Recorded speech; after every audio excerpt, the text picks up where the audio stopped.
Welcome back to Shortcut Shari's Tag and Flag System for Outlook. Now previously we cleaned up our inbox and we created categories.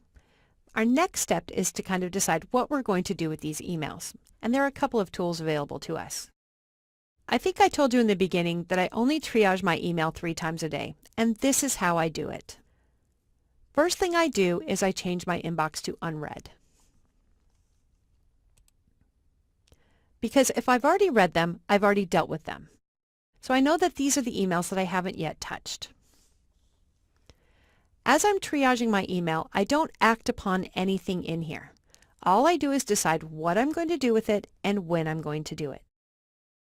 Now, as I'm working, sometimes I get more garbage that comes in that I may have not noticed before.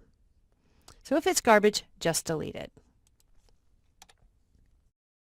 Now I have a notification from Planner. I might need to work on this today, but I don't really have a category for it.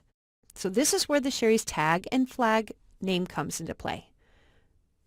The tags are categorized, the flags are when I'm going to do them. If I don't have a category, I at least assign a follow-up flag. So this one I need to check on today. Looks like I have things coming due. So follow-up flag, choose today. Planner tasks. I need to do that today. This is garbage, so I'm going to get rid of it. Carlos is asking me about some customer service changes.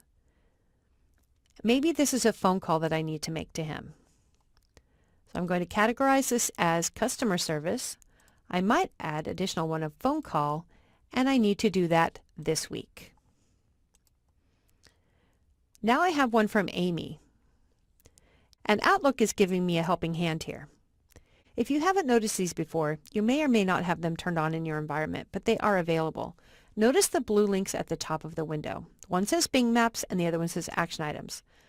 Outlook kind of glances through your email and looks for information that it can decide might be helpful to you.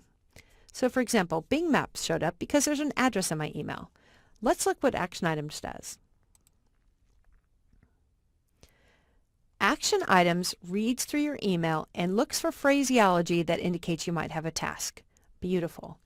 So she's asking me to ensure that I RSVP by the end of the week. So I'm going to mark this for follow-up and do it this week. Again, not acting on it yet. Danny has sent me this cryptic email and I'm really not sure what this is about. I don't know what category to assign to it, but I'm not going to look at it yet. I'll look at it this week.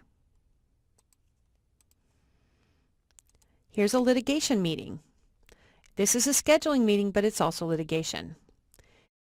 So let's click our category option. I've not yet created litigation, nor have I created scheduling. If you have not created your categories, you can do them on the fly here. So let's make litigation red.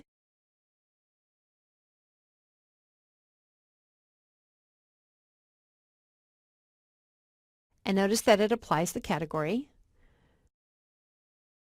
And we will make yellow scheduling. And then click yes. Now this was sent with high importance, so I probably need to get right on this. We'll do that today. Capital expenditure request. This is something to do with finance. And I need to do that this week. Doesn't look very urgent. Again, we have an action items link. Let's look and see what that says. Please follow the link below to fill the copyright legal form. I probably need to do that this week. Now keep in mind your other follow-up flags are this week, next week, or a specific date.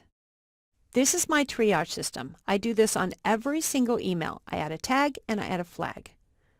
And I'll show you in my future videos where these come into play. Thanks for watching. I'm Shortcut Shari, and it's my job to make your job easier.